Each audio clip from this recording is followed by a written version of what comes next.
morning students, welcome all of you to my channel MBSC Maths and Physics। आज आप पढ़ रहे हैं इन दिनों लेसन नंबर 10 के न्यूमेरिकल क्वेश्चंस और आपको हम सन वाले सारे न्यूमेरिकल्स बता रहे हैं, बाकी आप करेंगे, जो नहीं हो रहे हैं फिर पूछ लेंगे। तो आज का क्वेश्चन आपका होगा क्वेश्चन नंबर 15। पहला क्वेश्चन है आपका क्वेश्चन नंबर 15 जो कि 2009 में क्वेश्चन पूछा गया है। एक कुंडली में चुंबकीय फ्लक्स φv निम्न समीकरण से डिफाइन किया जा रहा है। φv = 4t² + 10t + 5। देखिए आपको जब मैग्नेटिक फ्लक्स इस फॉर्म में दिया होता है 4t² है प्लस कितना है 10t + 5, तो समझ लीजिए t समय पर फ्लक्स दिया हुआ है। आपको निकालना है डेल्टा t समय पर फ्लक्स में चेंज कितना होगा, फ्लक्स में परिवर्तन कितना होगा। तो आपके लिए इसको डिफरेंशिएट कर दीजिए एक बार, बस फ्लक्स में परिवर्तन निकल आएगा। इसमें दिया हुआ है कि अच्छा मिली वेबर है, ये भी ध्यान रखिए, ये मिली वेबर है, वेबर नहीं है, मिली वेबर में ये फ्लक्स दे रखा है। 4 सेकंड के बाद कुंडली से प्रेरित विद्युत वाहक बल की गणना कीजिए कि 4 सेकंड बाद प्रेरित विद्युत वाहक बल क्या होगा। t = 4 पर चेक करना है, तो फर्स्ट डिफरेंशिएट करेंगे आप d∅dt, t के सापेक्ष डिफरेंशिएट dt 4t² + 10t + 5, और ये डिफरेंशिएशन सबको आ भी जाना चाहिए। देखो हमने कल क्या है, पावर आगे आ जाती है, यहाँ एक पावर कम पड़ जाती है, तो ये पावर 2 है, ये यहाँ आ जाएगी तो कितना हो जाएगा 8, और यहाँ पावर 1 कम पड़ गई, कितनी बचा t।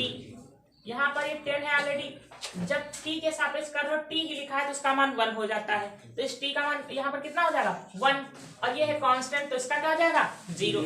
अच्छा t का मान क्यों हो जाता है, t की पावर 1 है ऑलरेडी, ठीक। अब ये पावर आगे आ जाएगी 1 और t में एक पावर घट जाएगी, हाँ, तो ये हो जाएगी t की पावर 0, और t की पावर 0 का मान क्या होता है 1।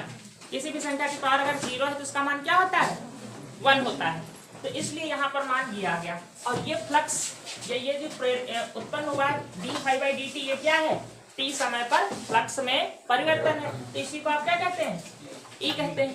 तो अब कहेंगे t = 4 पर, t = 4 पर आप देख लीजिए E कितना होगा, यहाँ 4 रख दीजिए, कितना हो जाएगा 42 आ जाएगा ना, 42 वोल्ट। बस हो गया ये क्वेश्चन इजी, ये नहीं कठिन है इतना, शॉर्ट कर लीजिए।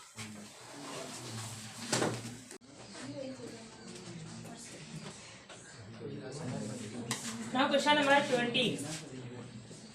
20 नंबर क्वेश्चन है।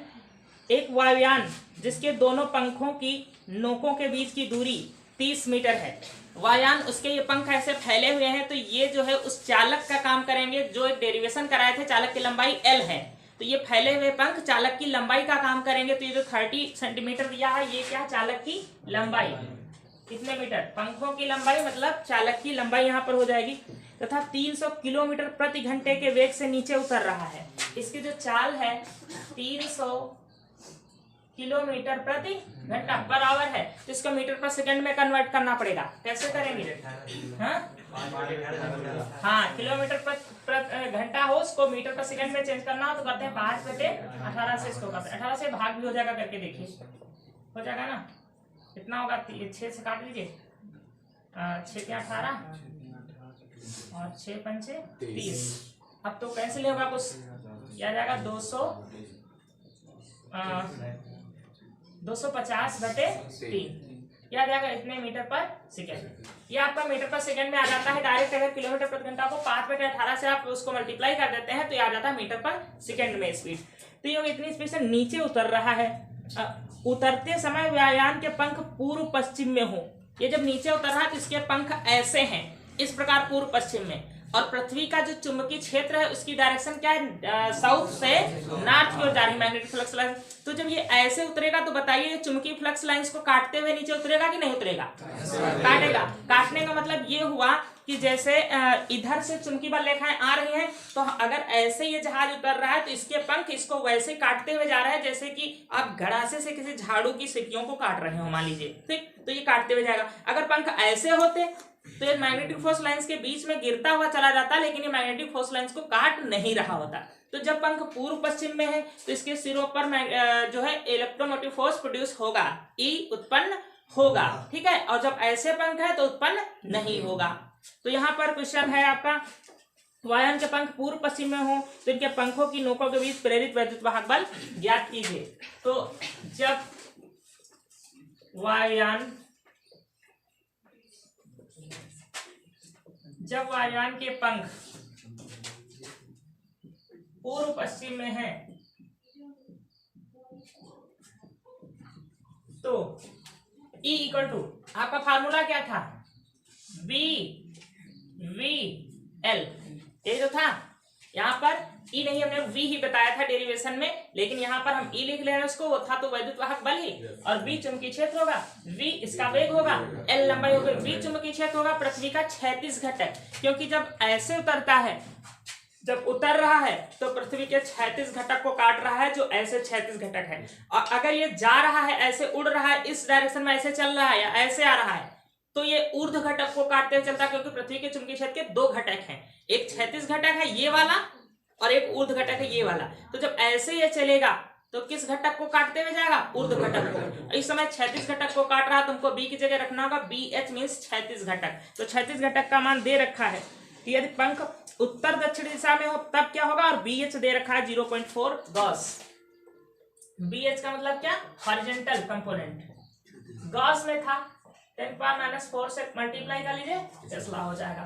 तो E इक्वल टू यहाँ पर BH का मान रखा जाएगा 0.4 इंटू 10⁻⁻4, V 250/3 और L है 30, ये हो जाएगा 10 से इसको गुणा कर दीजिए, कितना हो जाएगा 4 गुणे 250 10⁻⁴, ये कितना हो जाएगा 1000, अर्थात 10 की पावर कितना आ जाएगा -1 केवल आ जाएगा। ये 1000 बनना है ना, ये 1000 हो जाएगा 10⁻⁻1, तो इतना बन जाएगा, इसको लिख सकते हैं 0.1 वोल्ट। अब देखिए ये कितना कम वोल्टेज है, क्या इतने वोल्टेज पे एलईडी बल्ब भी छोटा वाला चलेगा, वो भी नहीं चलेगा, उसको भी 1-2 वोल्टेज चाहिए, तो 1 वोल्ट भी नहीं है, 1 वोल्ट का भी 10वां भाग है, तो प्रेरित होगा, वैद्युत वाहक बल उत्पन्न होगा, लेकिन इतना है नहीं कि उसमें आप CFL जला लें, ऐसा कुछ नहीं है, प्रेरित होगा उस वैद्युत वाहक बल। अब दूसरा क्वेश्चन इसमें है कि यदि इसके पंख किधर है, पूर्व पश्चिम उत्तर दक्षिण में है, अगर इसके पंख उत्तर दक्षिण में है तो आप कह दोगे कि पृथ्वी के क्षैतिज घटक को नहीं काटेगा और वैद्युत वाहक बल शून्य होगा। आपका यही आंसर होगा कि जब इसके हेलीकॉप्टर के वायुयान के पंख जो है किधर होंगे, उत्तर दक्षिण में, तो चुंबकीय क्षेत्र को नहीं काटेगा और चुंबकीय प्रेरित वैद्युत वाहक बल तब शून्य होगा, ये लिख लेना। नाउ क्वेश्चन नंबर 21 है 1000 फेरों वाली एक कुंडली में 2.5 एम्पियर की दिष्ट धारा प्रवाहित हो रही है।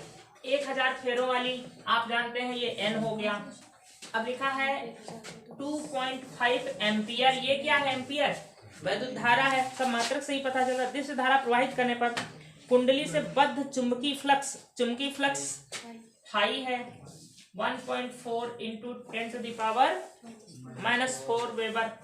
देखो मात्रक से भी पहचान सकते हो, वेबर लिखा है तो फ्लक्स ही है, ये सब कुछ दिया हुआ है। कुंडली का प्रेरकत्व ज्ञात कीजिए, तो जब एक ही कुंडली है तो कौन सा प्रेरकत्व होगा, स्वप्रेरकत्व होगा। 2 कुंडलियां अगर इसी में बताया होता तो अन्योन्य प्रेरण वहां पर, तो स्वप्रेरकत्व L निकालना है। L बराबर क्या होता है, N I/I, रखो कैलकुलेशन करो, हो गया क्वेश्चन।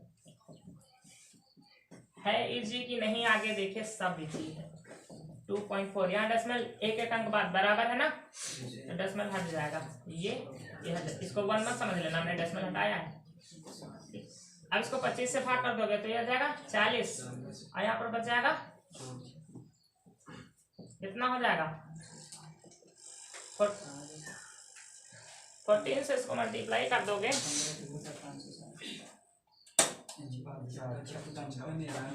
कितना हो जाएगा into 10⁻⁴। डेसिमल को अगर यहाँ लगाना चाहते हो 5.6 तो प्लेस इधर खिसका रहे हो तो कितना आएगा यहाँ पर पावर, -2 हो जाएगा, ठीक। और इसका मात्रा क्या होगा, हेनरी, मिली हेनरी में भी लिखा जा सकता है, ये हेनरी में आंसर हो जाएगा।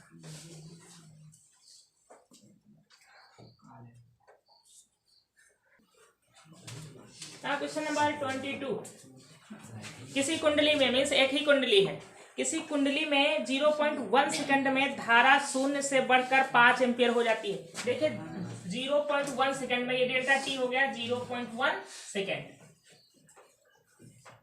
अगर धारा शून्य से बढ़कर हो जाती है 5 एम्पियर तो धारा में परिवर्तन ही तो है। ये पहले शून्य थी I1 और I2 कितनी हो गई 5 एम्पियर। तो अगर कहें धारा में परिवर्तन कितना हो रहा है तो 5 ही तो होगा। 5 माइनस शून्य करोगे ना, शून्य से 5 तो 5 एम्पियर का परिवर्तन आ जाएगा। इसमें परिवर्तन आपको निकालना था। 5 एम्पियर का परिवर्तन हो रहा है जिससे 20 वोल्ट का प्रेरित विद्युत वाहक बल उत्पन्न हो रहा है। 20 वोल्ट का हो गया ये प्रेरित विद्युत वाहक बल उत्पन्न हो रहा है। तो कुंडली का स्वप्रेरण गुणांक ज्ञात कीजिए। आपको ज्ञात करना है L।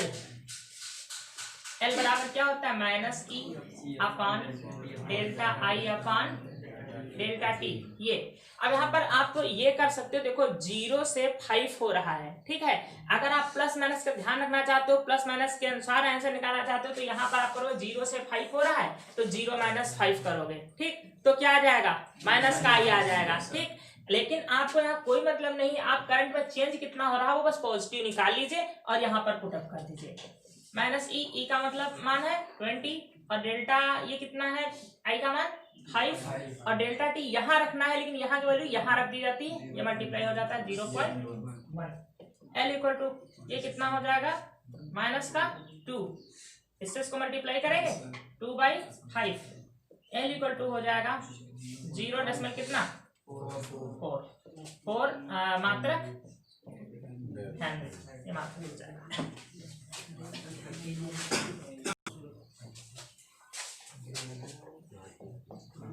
ट्वेंटी 23 नंबर दिया है एक कुंडली का स्वप्रेरकत्व स्वप्रेरण गुणांक 10 मिली हेनरी है। L equal to 10 milli henry. अभी सोच रहे होंगे कि क्या फालतू में लगाने को कह दिए, न्यूमेरिकल इतने सरल थे। हाँ सोच रहे हो फालतू में टाइम पास कर, इतने सरल न्यूमेरिकल थे, लेकिन किया नहीं तुम लोगों ने तो क्या ये इतना हो जाएगा 10⁻² हेनरी। मिली हेनरी को हेनरी में बदलेंगे तो 10⁻³ से मल्टीप्लाई करेंगे। ये दिया हुआ है। इसमें वैद्युत धारा 5 मिली सेकंड में, सब मिली में ही दिया था, 5 मिली सेकंड में 5 एम्पियर थे 15 एम्पियर हो जाती है। देखिए t equal to 5 milli second, milli second को सेकंड में बदलिए तो हो जाएगा 5 इंटू 10⁻³ सेकंड। मिली हटाने के लिए क्या करते हैं -3 से मल्टीप्लाई करते हैं, इतने सेकंड में। अब करंट में चेंज कितना हो रहा है, देखिए करंट हो रहा है 5 से 15, तो 15 - 5 एम्पियर से बढ़ के कितना हो रहा है 15 एम्पियर हो रहा है। तो ये हो जाएगा आपका यहाँ पर 10 एम्पियर। ये इतना, ये डेल्टा टी ही होता है जो यहाँ पर टी दिया हुआ है। निकालना क्या था इसमें 23 नंबर में, प्रेरित विद्युत वाहक बल निकालना था। नहीं प्रेरित विद्युत वाहक बल, हाँ ठीक है। तो आपका फार्मूला होता है L equal to -E upon delta I upon delta T.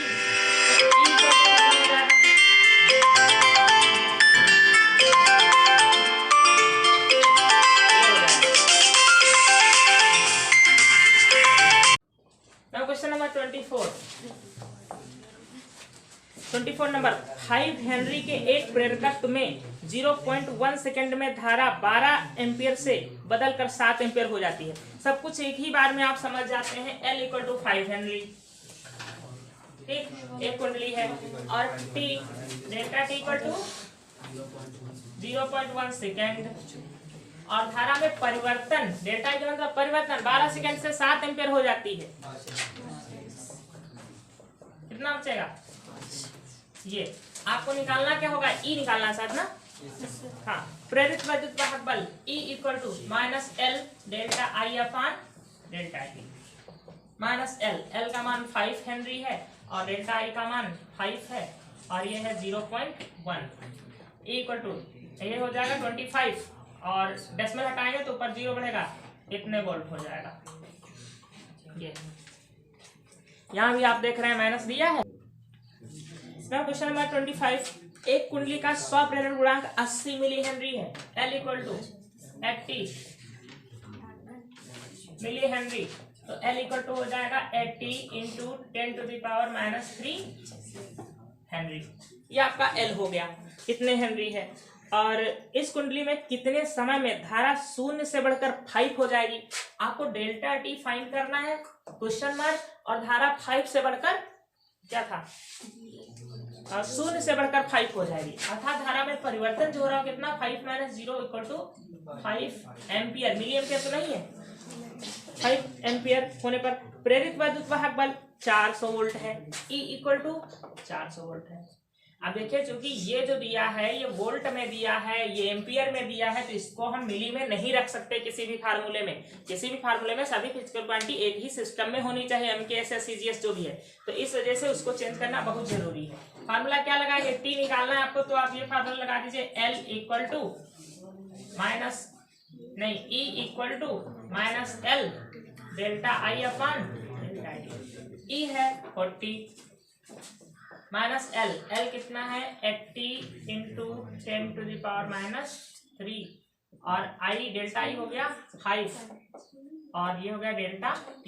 Delta T को क्रॉस मल्टीप्लाई यहाँ पर कर दीजिए, डेल्टा T = ये 5 से इसको मल्टीप्लाई कर दीजिए, कितना हो जाएगा 5 × 8 = 40, 400 गुणे 10⁻³ और ये 400 यहाँ बटे में आ जाएगा ना, 400 कैंसिल हो जाएगा, बचेगा आपका 10⁻³ ठीक है। ये क्या आया इतने सेकंड, 1 × 10⁻³ इतने सेकंड। अब अगर मिली सेकंड में आप रखना चाहते हैं तो 10⁻³ हटा दीजिए तो आ जाएगा 1 सेकंड, 1 मिली सेकंड।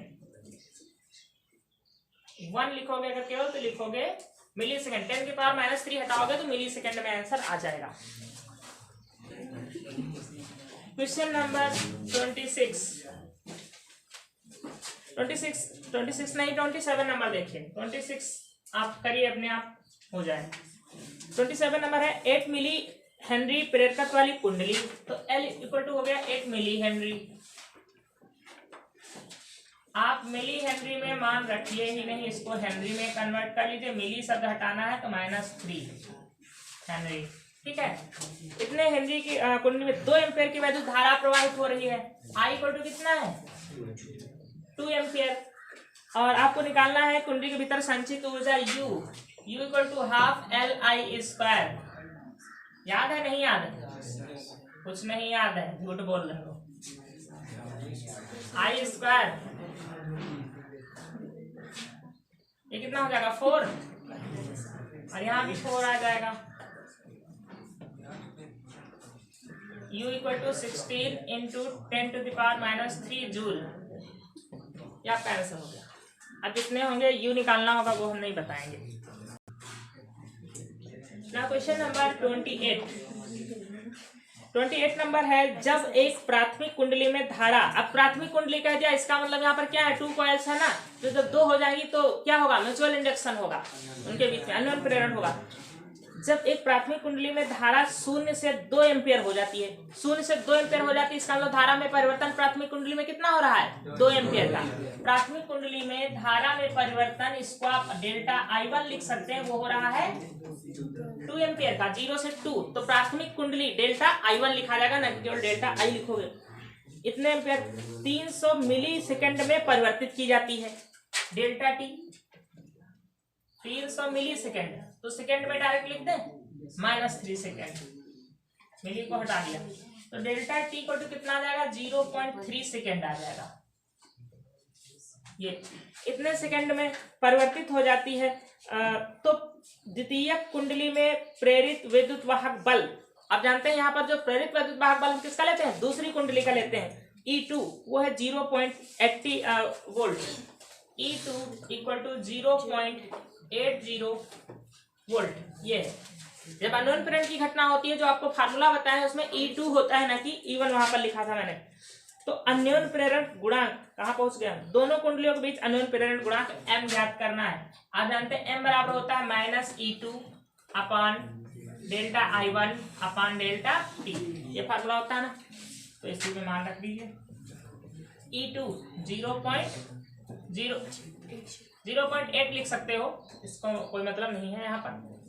अब यहाँ पर डेल्टा I नीचे रखोगे, ये कितना है 2 और ये डेल्टा T यहाँ मल्टीप्लाई हो जाता है तो हो जाएगा 0.3, 2 से इसको डिवाइड कर देते तो 0.4 आएगा। M = 0.12 हेनरी, मात्रक तो सबका हेनरी ही यहाँ पर होता है। क्वेश्चन नंबर 29 29 नंबर है, यदि किसी ट्रांसफार्मर, देखिए जो ट्रांसफार्मर होता है वो अन्योन्य प्रेरण की घटना पर आधारित है, अभी आगे हम पढ़ाएंगे, ठीक है। तो उसमें दो कुंडलियां होती हैं, इसीलिए ट्रांसफार्मर में दो कुंडलियों में से एक कुंडली की बात कही है कि दो कुंडलियों के एक युग्म का कहाँ पढ़ते हैं, यदि किसी ट्रांसफार्मर की प्राथमिक कुंडली में धारा 0.8 एम्पियर से 0.2 एम्पियर तक 4 मिली सेकेंड में घट जाती है, तो धारा में परिवर्तन कितना हो रहा है, देखिए डेल्टा आई इक्वल टू कितना हो रहा है, 0.4 माइनस 0.2, 0.8 है, 0.8 से 0.2 और कितना है मिली में, नहीं एम्पियर में। तो धारा के मान में परिवर्तन हो रहा प्राथमिक कुंडली में 0.06 एम्पियर, ये वैसे धारा में परिवर्तन हो रहा कितने समय में हो रहा है, 4 मिली सेकेंड। तो मिली सेकेंड है, मिली में कुछ नहीं चलेगा, -3 सेकेंड कर लीजिए,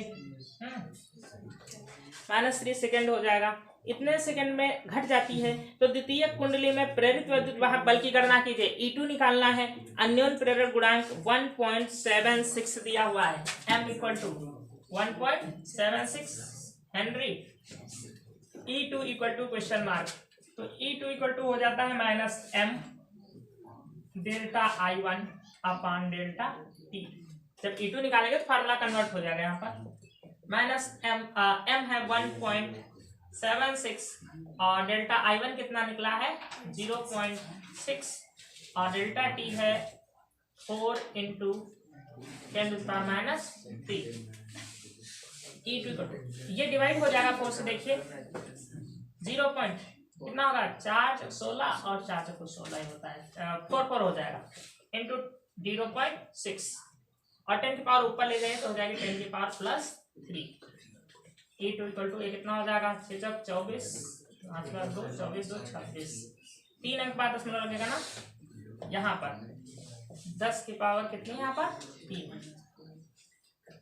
यदि हम डेसिमल को इधर बढ़ाते हैं तो पावर यहाँ पर क्या होगी -3, तो हम लिख सकते हैं 264 और यहाँ पर 10 की पावर हो जाएगी 0, ठीक, 3 अंक पीछे खिसकाएंगे, यहाँ -3 हो जाएगा, इसके 0 हो जाएगा तो इतने वोल्ट आ जाएगा, ये 26 वोल्ट 264, हाँ ठीक है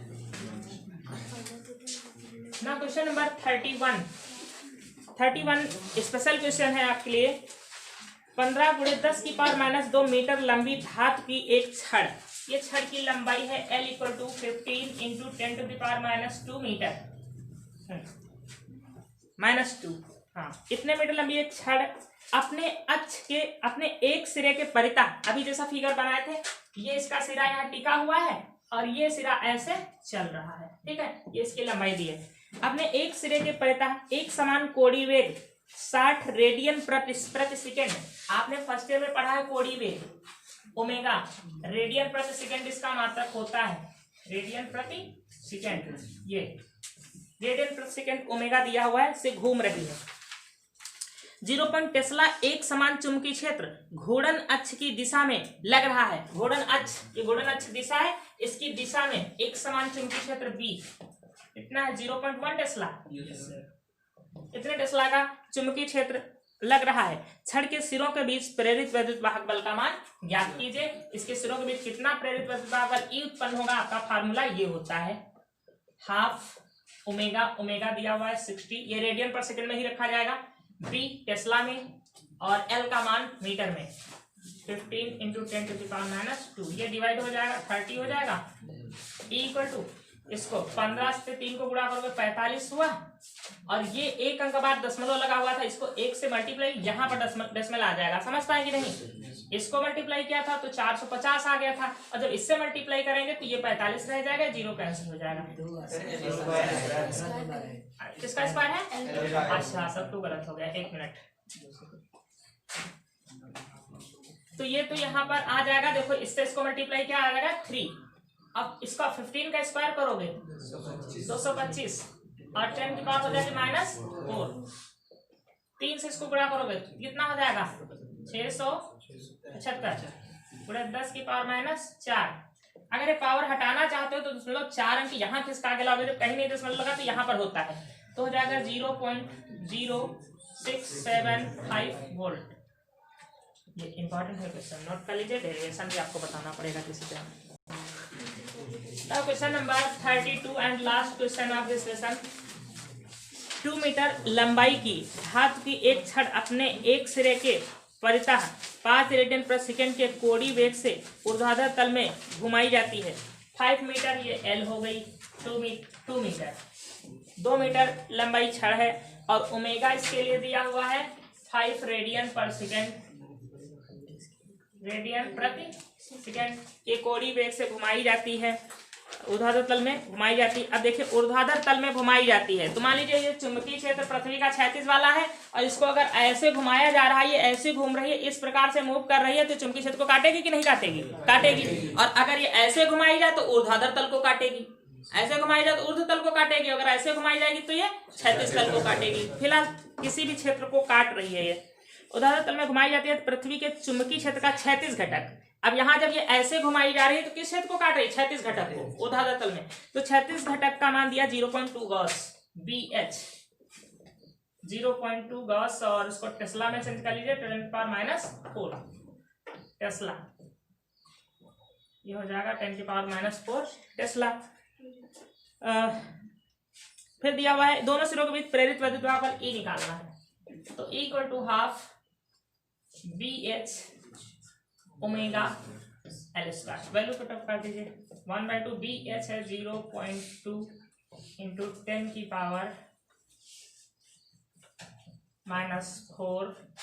ओमेगा है 5 और L² 2 का स्क्वायर, ये 4 हो जाएगा ना। 5 से केवल इसको मल्टीप्लाई कर दीजिए तो कितना हो जाएगा? 1 आ जाएगा। देखो 5 दूनी 10 होगा ना, कितना हो जाएगा? और 10 की पावर हो जाएगी -4। यहाँ 4 आएगा, यहाँ 2 है, 4/2 कितना आएगा? 2 इंटू 10⁻⁴ वोल्ट हो जाएगा।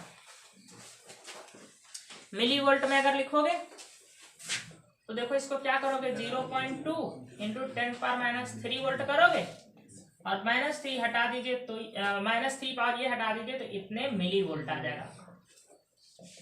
मिली वोल्ट में आंसर हो जाएगा।